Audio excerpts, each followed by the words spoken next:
UNOC is a company formed by government through Ministry of Energy. So what UNOC did, it also again got a private partner called One Petroleum to invest here. So it is not that government is not here. Government is represented by UNOC, but UNOC got a private investor called One Petroleum. So they are managing this facility, the two of them.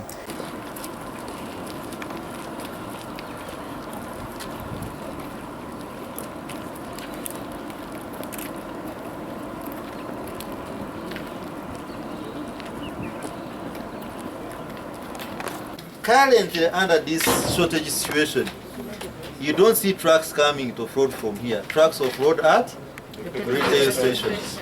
You don't see them. They only come here when they want to keep excess. Now, when you have excess, the market there is no demand, then you come here and offroad in 2 tanks. Who seals are those? Pardon? The seals. The seals. Who seals are those? Saturated seals, each and every time operations. The quantity. We are doing like 1 million. 1 million liters. Now, this country, we are consuming about 7 million liters per day.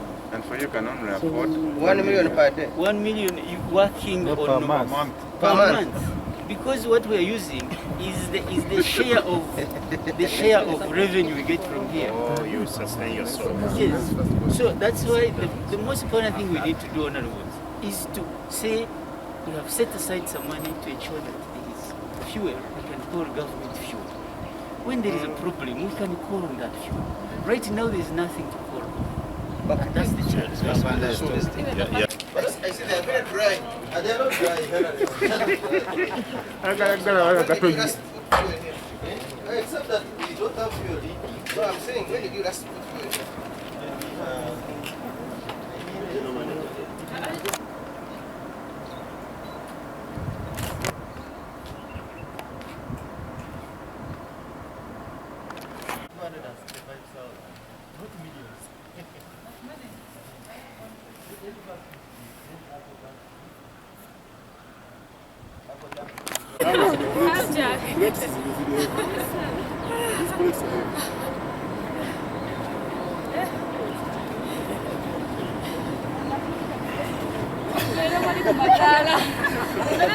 From here.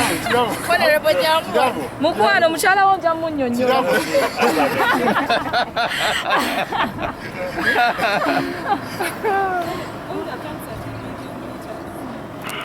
Every morning we have operatives that will come on top of this tank and dip. Because we don't have the automatic tank gauging system. The other safety feature we have on the tank is that you see a ring of sort of red colored pipeline here. This is firefighting water. In the event that we have a fire on top of the tank, we will sprinkle water here to cool it down as we call for further assistance.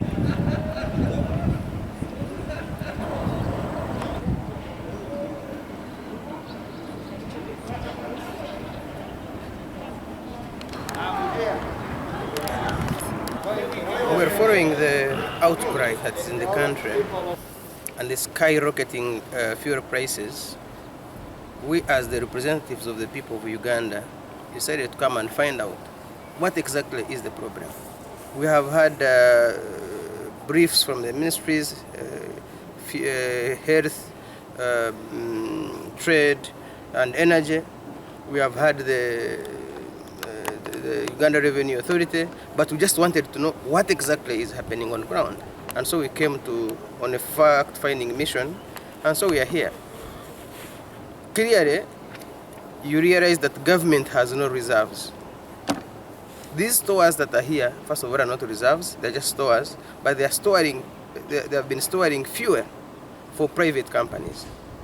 Government has no fuel in reserves. Government has no even when we have capacity, has not planned for emergencies in respect to fuel. And that's why we have this.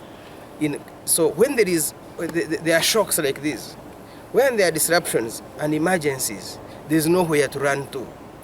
It is a big problem whereby we need to find out what could be the issue. Right now we are in Jinja to look at the reserves, and we have established that there is no fuel completely. And moving around, we cannot even see wagons or trucks bringing fuel here. So that means the problem is there and it is too big. That's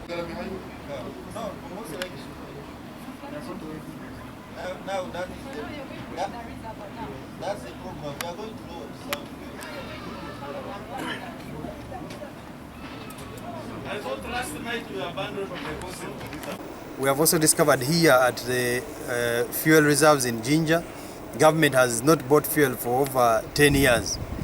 And therefore we don't actually have reserves. Instead they are hiring these reserves to private companies, and the private companies that put their fuel here, that use our reserves, there is no law that prohibits them from holding this fuel for some time until there's a shortage. So we are operating in a state where we don't have a consumer protection law, and even if the companies decide to keep the fuel for some time, we can do nothing.